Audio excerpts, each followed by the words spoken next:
This teaching is based on a teaching Khenpo Karthar Rinpoche gave on the meaning of refuge.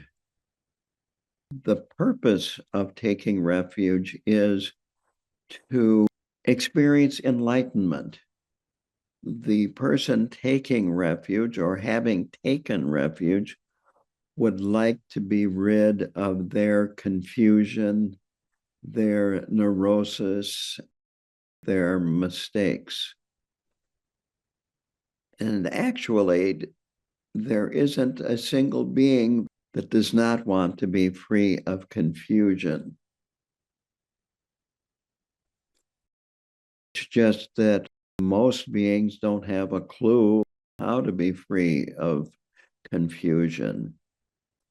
So we take refuge in the Buddha, meaning that our purpose is to experience perfect enlightenment, and that we recognize that the Buddha was an ordinary being and he followed the path and he became enlightened. He became a Buddha. The Tibetan word for Buddha is Sanjay, and Sang means to eliminate and purify, and Gay means to blossom. And this means that all the confusion and obstructions to enlightenment were eliminated, and that the qualities of enlightenment and Buddhahood were perfected. They blossomed. Buddha is a Sanskrit word that means the awakened one. Now, in order to achieve enlightenment, there's a path. And this path towards enlightenment is called the Dharma. This is our second source of refuge. And Dharma directs us away from what is negative towards what is positive. Or you could say it takes us away from going in a mistaken direction to going into the correct direction. The Dharma also is healing. It like heals the wounds of the mind. And frequently in classical Tibetan, in other words, before it came to the United States and teachers started teaching in terms of American or Western culture, and of course, not all did that. Khenpo Rinpoche did not do that very much. So the way Rinpoche talked was that the Buddha was like a doctor telling you that you're suffering, and this is what you need to do to heal that suffering. The third source of refuge is the Sangha. And there are lots of different definitions of Sangha. And this is important. This is how Khenpo Karthar Rinpoche defined Sangha. He talked about the realized Sangha. They are the ones that assist us in our path towards perfection, towards enlightenment. And they are, again, our third source of refuge. And we need to depend on Sangha. Here's a quote: Sangha members consist of those who are trained in the Dharma and have practiced and perfected some realization of the Dharma. Now, it is also important that the broader community, people that are practicing with us, you might say our fellow travelers on the path, our community, The people that are attending this talk today, for instance, they are important too, because they can give us support. They can give us friendship, and to a certain extent, a certain amount of guidance. But obviously, the more important sources of guidance are the enlightened Sangha. Now, Rinpoche divided the ways of taking refuge into three types. The first is taking refuge with mundane or worldly aspirations. And this is just wanting to have happiness in this lifetime, wanting to have success, fame, maybe a better birth next lifetime. But they really are not interested in directing themselves towards enlightenment. So they have temporary goals that they have set for themselves. And the problem with this is that it really doesn't separate a person from the causes of suffering, that there's no aspiration to go beyond samsara. It's just wanting to have a better time in samsara. So there's no desire to escape from samsara, to get out of samsara. Rinpoche used the example of having a goal being a bit like target practice. If you point your gun at the ground and then shoot it, well, that's how far you go. Only a very short distance. And when people go for refuge with this motivation, they're very preoccupied with their own well-being and their own egotistical aspirations. So this is not a very good way to take refuge. The problem is, of course, that everything in the relative world, including our bodies, our friends, our possessions, all our happiness is subject to impermanence, and it will not stay. We can't avoid that. The second way of taking refuge, or the second motivation, he calls this the foundation level. In the past, it was called the Theravada or the Hinayana level. And so this is taking refuge with the idea of liberating ourselves, oneself, from impermanence and suffering. That you have a certain idea of samsara and that it is full of suffering. And you have this idea that you would like to attain a state of nirvana, of peace. Now, the objects of refuge are the same, Buddha, Dharma, and Sangha.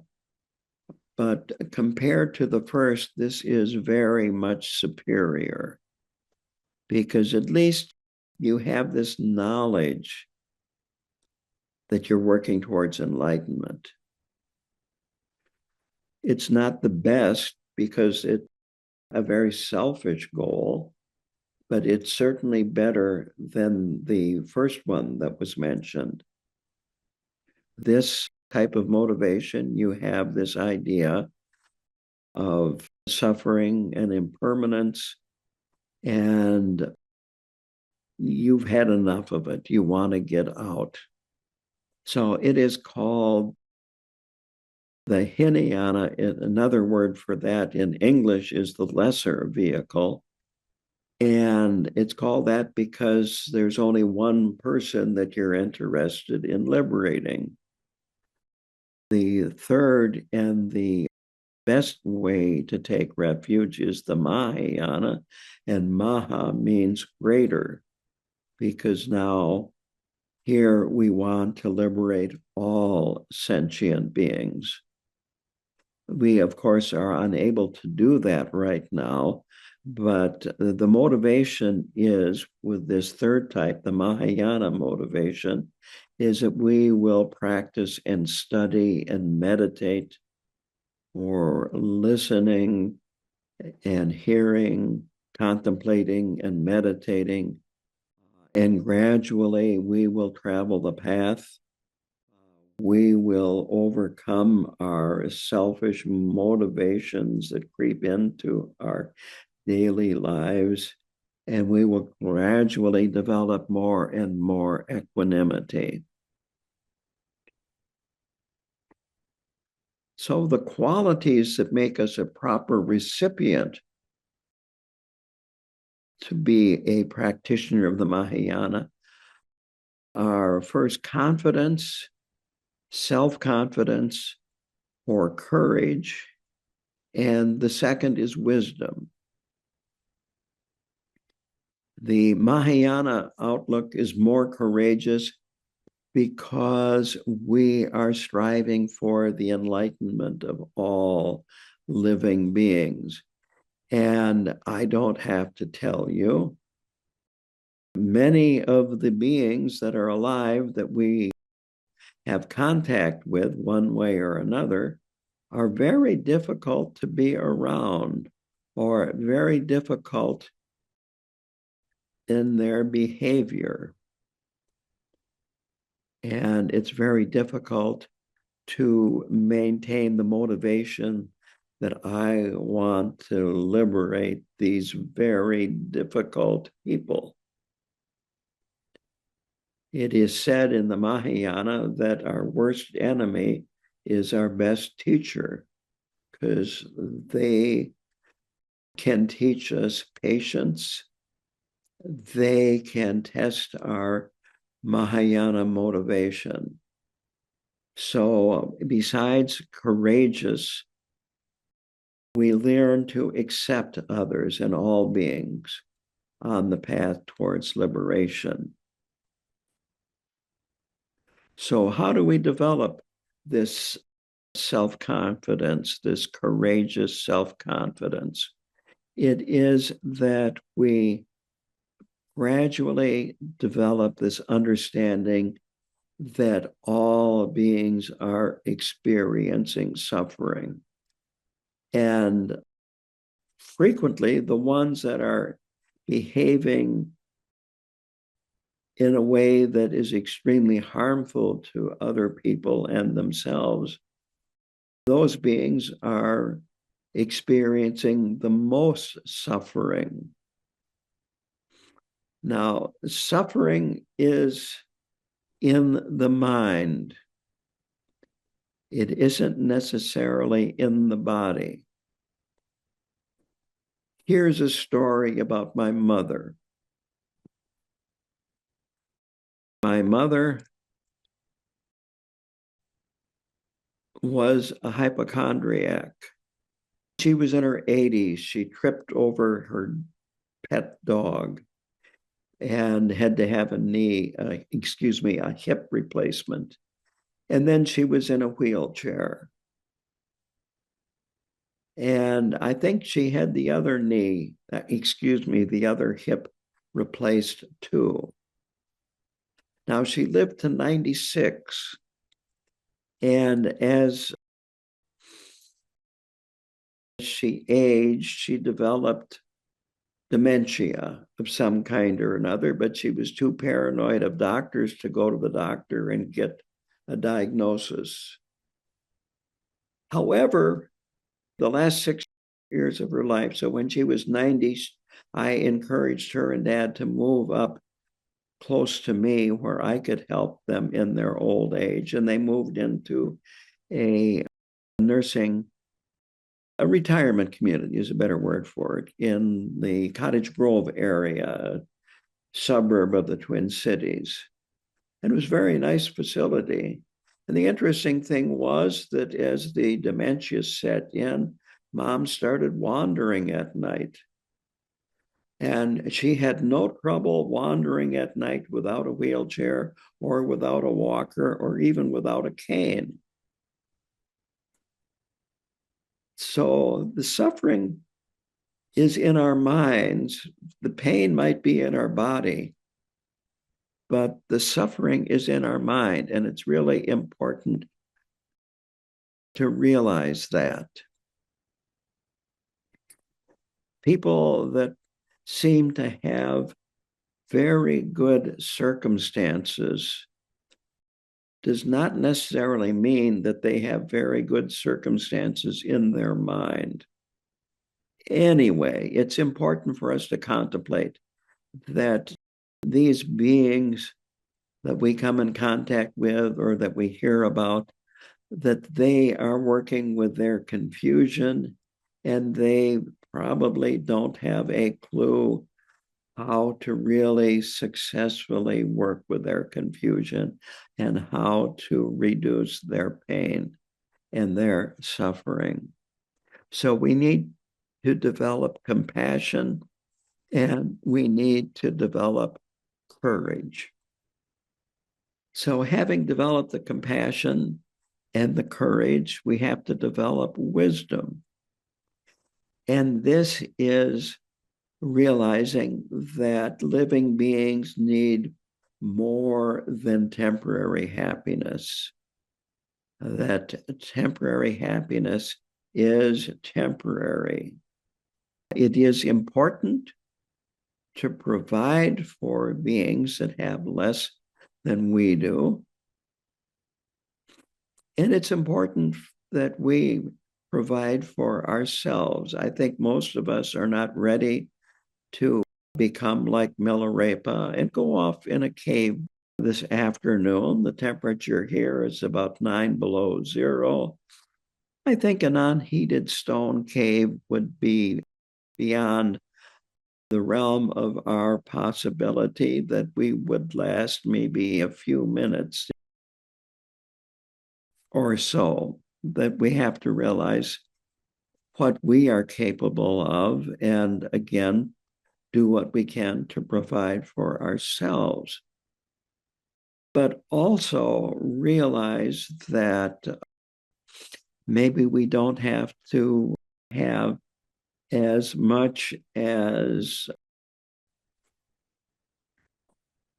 let's just say, the advertisers that we see in various places, whether it be on social media, on our TVs or billboards or whatever. Christmas time, it's incredible. All the happy people that are getting all these wonderful gifts. Well, I don't think it's going to last. And maybe we don't have to have all the little frills and things that I'm continually bombarded with in my email, even. It's like, please give me a break. I did this the other day. I do shop on Amazon. I'm not plugging them. I'm not saying go there. But they said, if I applied for an Amazon credit card, I will get $250 credit on my Amazon account. And then all my purchases on Amazon with the credit card give me a 5% discount. So I thought, what the heck? So I applied for it and I got accepted. And they gave me $15,000 credit limit.